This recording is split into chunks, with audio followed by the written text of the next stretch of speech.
Hello guys, welcome my YouTube channel education for all. तो आज हम इस वीडियो में पढ़ेंगे लेवल्स ऑफ टीचिंग के बारे में। तो बेसिकली जो लेवल्स है वो there are the 4 types. First is autonomous, memory, understanding and reflective. Autonomous means जो भी बच्चा है वो घर से ही अपनी लर्निंग कर रहा है, अपने होम से, अपने फैमिली मेम्बर्स के द्वारा, अपने फ्रेंड्स के द्वारा, या फिर अपने सोसाइटी के द्वारा जो भी सीख रहा है वो ऑटोनोमस में आ जाएगा।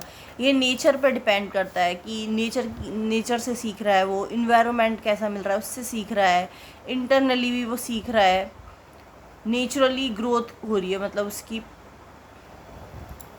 सेंसरी स्किल्स इसमें डेवलप हो जाते हैं। Now second is a memory. Memory levels of teaching में आता है। This is given by Herbert. ये ऑथोरेटिव बिहेवियर शो करता है टीचर का। मतलब जो स्टूडेंट होता है वो सिर्फ टीचर को सुनता है, उसकी अकॉर्डिंग वो लर्न करता है। मतलब स्टूडेंट्स इसमें पैसिवली इन्वॉल्व होता है, एक्टिवली इसमें टीचर होता है। ये क्रेमिंग बेस्ड होता है, मतलब टीचर ने जो भी बच्चे को रटा दिया वो बस उन्हीं को याद करता है। और फैक्ट्स एंड फिगर्स पर बेस्ड होता है, मतलब बच्चे फैक्ट्स को समझते मतलब लर्न करते हैं, यानी क्रेमिंग करते हैं, रोट करते हैं, उनका फिगर्स का भी रोटिंग करते हैं। इसके बाद है लर्नर रोल। इसमें जो लर्नर का रोल है वो टीचर पर डिपेंड होता है, यानी कि जो भी लर्न कर रहा है वो जैसा टीचर उसको करा रहे वैसा कर रहा है, वो टीचर से कोई आर्ग्यूमेंट नहीं करता है। पैसिव बिहेवियर होता है, मतलब स्टूडेंट्स पैसिवली उनको सीखता है। थॉटलेस होता है, कोई भी थॉट नहीं होता स्टूडेंट्स के माइंड में, वो टीचर जैसे सिखा रहा है वैसे ही वो लर्न कर रहा है। इसके बाद आता है नेक्स्ट थर्ड लेवल, जिसे हम कहते हैं अंडरस्टैंडिंग लेवल्स ऑफ टीचिंग। तो this is modally given by Morrison. ये कंसेप्ट्स पर बेस्ड होता है, यानी कि बच्चा कंसेप्ट्स को समझने लगता है। कंसेप्ट्स क्या है, इसके रिलेशनशिप्स क्या है, एग्जाम्पल्स के थ्रू वो समझने लगता है, अंडरस्टैंडिंग उसकी डेवलप हो जाती है। ये थॉटफुल होता है, मतलब ये तो थॉटलेस होता है, इसमें तो सिर्फ जैसे बच्चा ABCD अल्फ़ाबेट्स है उनको मेमोराइज कर रहा है, लर्न कर रहा है, क्रेमिंग कर रहा है उनकी, लेकिन उसमें फिर वो उनको समझने लगता है। जैसे CAT कैट होता है, कैट मीन्स बिल्ली, तो उसके इन्वायरमेंट में होगी तो वो उससे क्या है, अंडरस्टैंडिंग कर रहा है, थॉटफुल। इसके बाद आता है डेमोक्रेटिक। डेमोक्रेटिक इन नेचर होता है, वाई? बिकॉज ये रिलेटेड होता है टीचर एंड स्टूडेंट्स बोथ से, यानी कि जो लर्नर होता है वो सेमी एक्टिव होता है, टोटली तो एक्टिव नहीं होता पर सेमी होता है। मतलब कुछ जो टीचर उसको समझा रहा है तो वो स्टूडेंट्स भी उनको इंटरप्रेट कर पा रहा है, चीज़ इंटरप्रेट तो नहीं, सॉरी, उन चीज़ों को मतलब समझने के बाद, मतलब उनको क्रेमिंग एग्जैक्टली नहीं कर रहा है, उनको समझ रहा है। अंडरस्टैंडिंग का मतलब है समझना।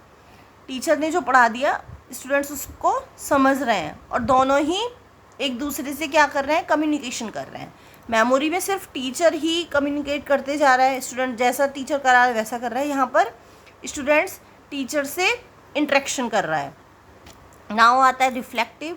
ये हाईएस्ट लेवल होता है टीचिंग का। वाई? बिकॉज इसमें दोनों चीज़ें आ जाती हैं, मेमोराइज भी कर रहा है चीज़ों को और अंडरस्टैंडिंग भी कर रहा है। मतलब चीज़ें को बच्चा रट भी रहा है, मतलब उसको कुछ वर्ड्स ऐसे होंगे उनको रट भी रहा है और उनको समझ भी रहा है कि इसका मीनिंग क्या है, ये जो मैं याद कर रहा हूँ। रिफ्लेक्टिव लेवल होता है। लेजिस फेयर हो रहा है। लेजिस फेयर का मतलब होता है टीचर जो इसमें होता है फैसिलिटेटर का काम करता है। इसके बाद आता है प्रॉब्लम सॉल्विंग।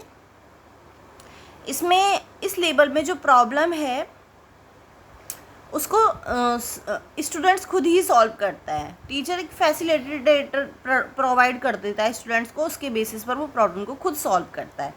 यहाँ पर ऐसा नहीं है।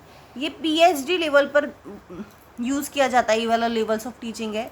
ये this levels of teaching is given by Hunt. ये हंट के द्वारा दिया गया है। ये हमको लर्न करना पड़ेगा। PAH, P for pedagogy, A for andragogy, H for heutagogy, ठीक है। पेडागॉगी का मतलब होता है ऑल अबाउट टीचिंग। इसमें सारी टीचिंग के बारे में पता चलता है कि टीचर को मतलब टीचिंग में क्या क्या चेंज करना है, कौन सा मॉडल यूज करना है, कौन सा टेक्निक्स स्ट्रेटजी अपनानी है, सारा टीचिंग के जो भी इसमें है, teaching model, teaching strategy, teaching के कंसेप्ट्स, टीचिंग के ऑब्जेक्टिव्स, ये सभी आ जाते हैं। तो ये जो है P for pedagogy, it is based on memorise method पर बेस्ड है कि छोटी लेवल पे जो क्लासेस होती हैं तो उनमें मोस्टली क्या होता है कि जो टीचर है वो मॉडल्स को यूज़ करता है या अदर फिगर्स वगैरह के थ्रू, ताकि जो लर्नर है वो इजीली लर्न कर सके। तो टीचिंग मटेरियल यूज़ करता है, जैसे चार्ट ले लिया, पीपीटी के थ्रू बच्चों को मेमोराइज कराता है चीज़ों को। इसके बाद आता है अंडरस्टैंडिंग लेवल्स ऑफ टीचिंग, जिसमें कि PAH, A फॉर एंड्रागॉगी होता है। एंड्रागॉगी में होता है ये एडल्ट लर्निंग बोलते हैं इसको, सेल्फ डायरेक्टेड होती है, यानी कि दोनों ही इसमें कम्युनिकेट कर रहे हैं। कुछ लर्नर भी अपना रोल प्ले कर रहा है और कुछ टीचर भी कर रहा है। इसके बाद आता है ह्यूटागॉगी, इसमें डबल लूप लर्निंग भी बोलते हैं इसमें, और ये सेल्फ डिटरमाइंड होती है, यानी खुद पर ही स्टूडेंट्स टोटली डिपेंड होता है। जो टीचर है वो उसको फैसिलिटीज़ प्रोवाइड कर देगा, फैसिलिटेटर का वक्त काम करेगा, लेकिन पूरा काम जो है वो स्टूडेंट्स का होता है। तो रिफ्लेक्टिव लेवल पर आता है हीटागॉगी, और अंडरस्टैंडिंग लेवल पर आता है एंट्रागॉगी, और मेमोरी लेवल पर आता है पेडागॉजी। अब हम पढ़ेंगे सिंगल लर्निंग। बेसिकली 2 टाइप्स की होती है, जैसे यहाँ पे डबल लूप लर्निंग है, तो ये होती क्या है, चलो पढ़ते हैं। लर्निंग बेसिकली होती है single loop and double loop. Single loop का मतलब होता है प्रॉब्लम होगी आपके पास, फिर उसका सॉल्यूशन आप दे पाओगे, ढूंढ रहे हो उसका सॉल्यूशन। ये अंडरस्टैंडिंग लेवल में आता है सिंगल लूप, जिसमें आपके पास प्रॉब्लम होगी और उसका सॉल्यूशन होगी। लेकिन डबल लूप जो है ये आपका आता है रिफ्लेक्टिव लेवल में। क्यों? क्योंकि इसमें आपके पास प्रॉब्लम भी होगी, आप उसका सॉल्यूशन भी दोगे, और आप कॉज ऑफ प्रॉब्लम की प्रॉब्लम का कारण क्या है, कहाँ से आ रही है ये प्रॉब्लम, क्यों अराइज हो रही है सोसाइटी में, तो आप इसको भी बता पाओगे और फिर उसको चेंज भी कर सकते हो। इसमें चेंज नहीं कर रहे हो, इसमें सिर्फ प्रॉब्लम है उसको सॉल्यूशन दे रहे हो, लेकिन इसको पूरे को चेंज कर रहे हो कि ये प्रॉब्लम ही कभी ना होते। Thanks for watching. If you like this video, please like, share and also subscribe my YouTube channel Education for All.